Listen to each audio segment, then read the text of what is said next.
Hello everyone, welcome to the next session of sound waves. And today in sound waves we are going to have a look at very interesting phenomenon called beats.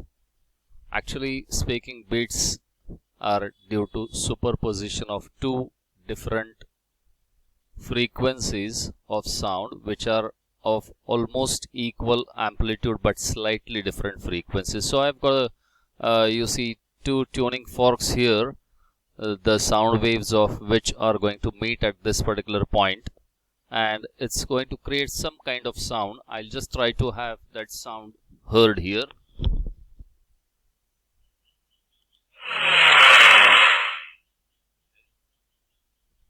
So this is the sound that I hear.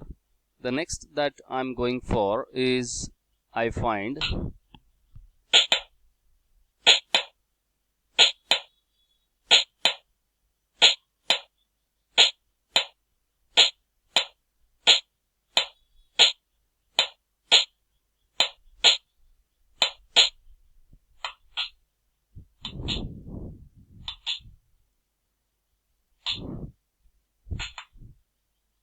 in this case, I find that we have got two drums.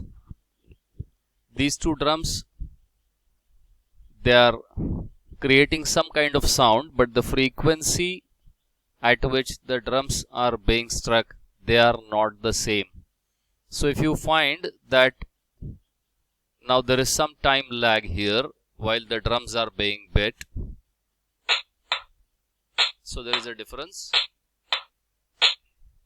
Now there is a huge difference. The difference keeps on increasing. Now you see the rate of striking has come nearly equal. Yes. Close. Yes. 1. So I find the drums at some point they are being struck simultaneously, and at some particular point they are struck exactly out of phase. Now I come for the next thing where I find that we have got two balls. One is a red ball, the other is you can see also a red ball. Their frequencies are slightly different. So now I find that these two balls, they are vibrating, and this blue ball represents their you can say addition. So right now I find this blue ball is almost at rest when these two both balls, they were in the opposite phase.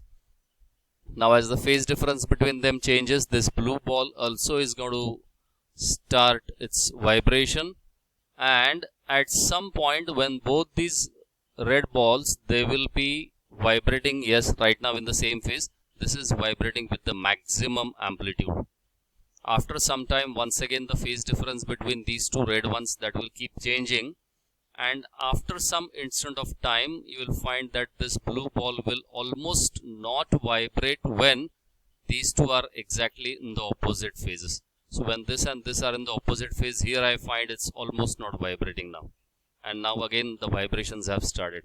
So what happens in the superposition of two different sound waves is exactly the same thing. I find here there is one wave, there is another wave, they have got equal amplitudes but the frequencies are slightly different, and their composition leads us once again to the particle performing SHM but with variable amplitude. At some point of time here I find that the particles are not vibrating at all, the amplitude of vibration is 0.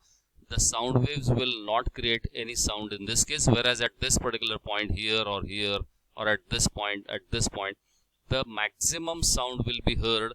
There will be maximum amplitude. In fact, the amplitude will be equal to A1 plus A2 in this case.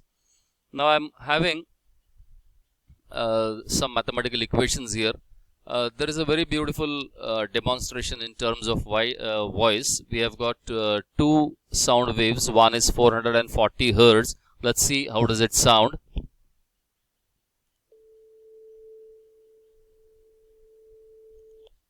Okay. Once again I do that.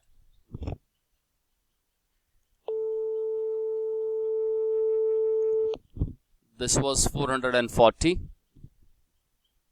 Now I go for 442.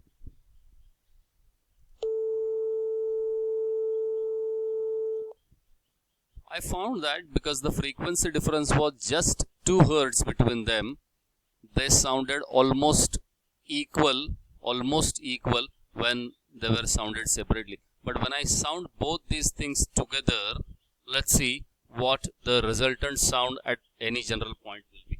So this is very interesting thing. This exactly is what is going to be heard in the formation of beats. Let's hear this.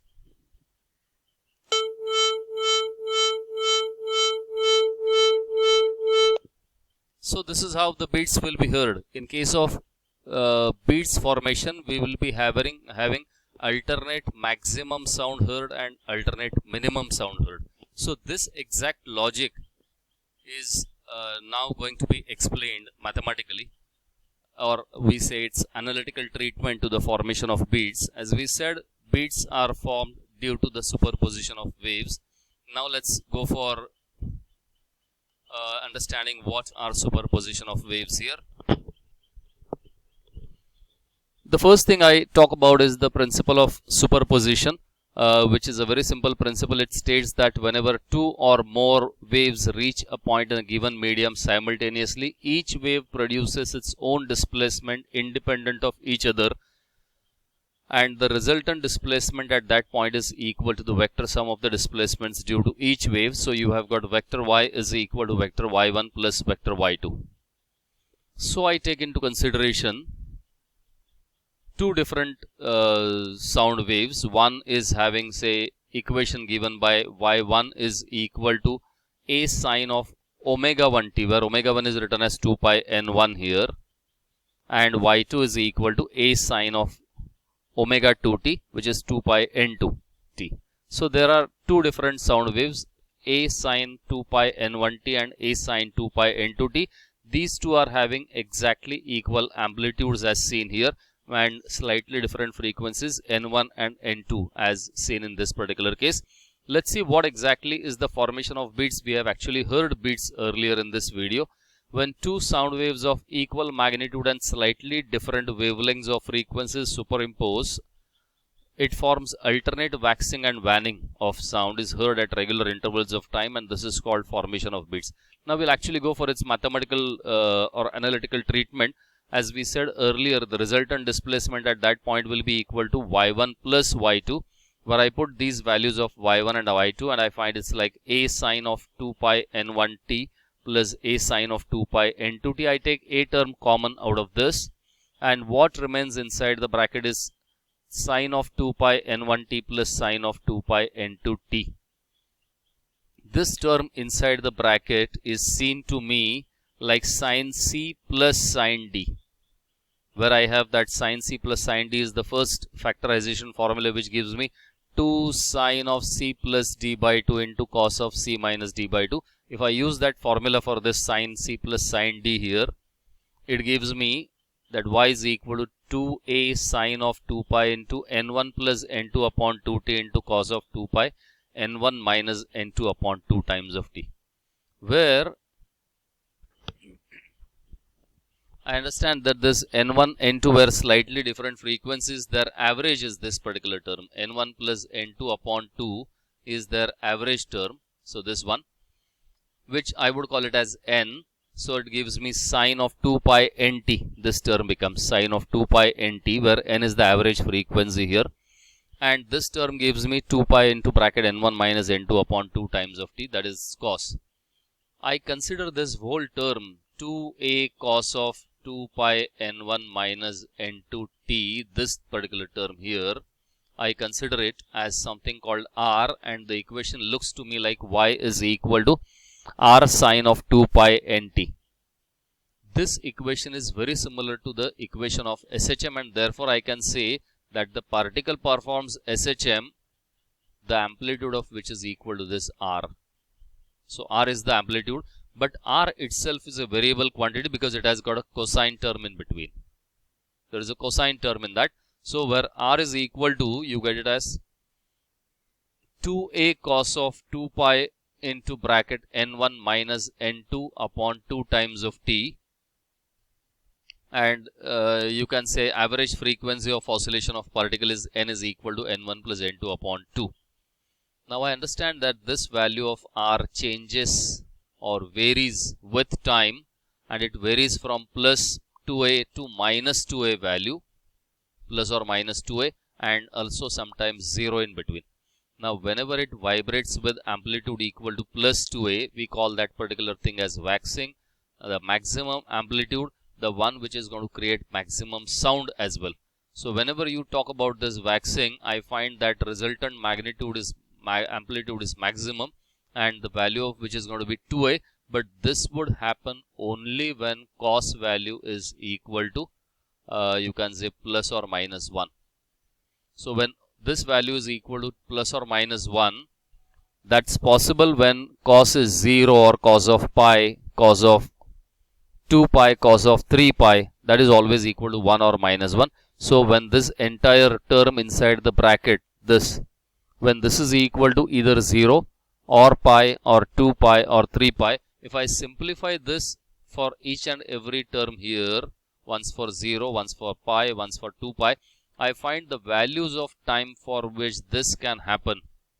The amplitude can be maximum is either 0 or 1 upon n1 minus n2 or 2 upon n1 minus n2 or 3 upon n1 minus n2.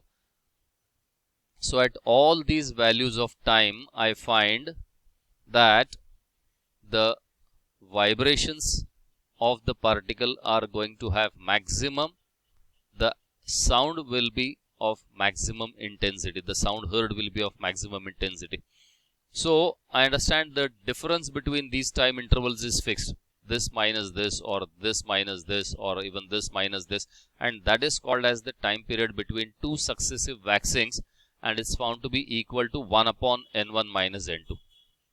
In a very similar fashion, I can go on for when can the sound heard be minimum. You call this condition as waning, and this is going to happen when the cos term becomes equal to 0. When this cos term is 0, that R will be equal to 0. You will not be able to hear any sound. In the earlier demonstration or that animation, we heard that at some intervals there was maximum. That was this situation. And at some intervals minimum sound or 0 sound was heard. That is this situation. So if I solve this mathematics, I find the values of time for which the minimum sound is heard is given by this, that t is equal to 1 upon twice n1 minus n2, or 3 upon twice n1 minus n2, or 5 upon twice n1 minus n2. Once again, it shows me that the time period between two successive minimum amplitudes of vibrations or waning, that is equal to 1 upon n1 minus n2. So I saw this, that time period between two successive waxings is equal to 1 upon n1 minus n2 here. The time period between two successive wanings here is also equal to 1 upon n1 minus n2. It means that the maximum and minimum sound are heard at regular interval, and that the time period between two successive waxings or even two successive wannings is equal to 1 upon n1 minus n2. You call this as time period of beats. Now this is called time period of beats, and automatically frequency will be equal to n1 minus n2. Now it means that the frequency of beats, or the frequency at which the beats are going to be heard, is equal to n1 minus n2. The time period between waxing and its successive waning is 1 upon twice n1 minus n2. The maximum amplitude that can be heard is A1 plus A2. The minimum amplitude that can be heard is A1 minus A2. But of course, we considered A1 and A2 are equal in this case. So R minimum will be 0 generally. R max will be equal to 2 times of A. The maximum intensity that is heard is A1 plus A2 bracket squared, and minimum intensity is A1 minus A2 bracket squared. Now, one very important thing is, we have been saying that when the difference between the frequencies is very, very small, you are able to hear beats. If this frequency difference is greater, in that case, beats will be formed, but we will not be able to hear them. As our, you see, we cannot make the difference of the sound heard, you see, less than 0.1 second. If anything else is heard, we feel the continuity in the sound. Anyway, so that was the beautiful animation included in this thing. Thanks for watching this video too.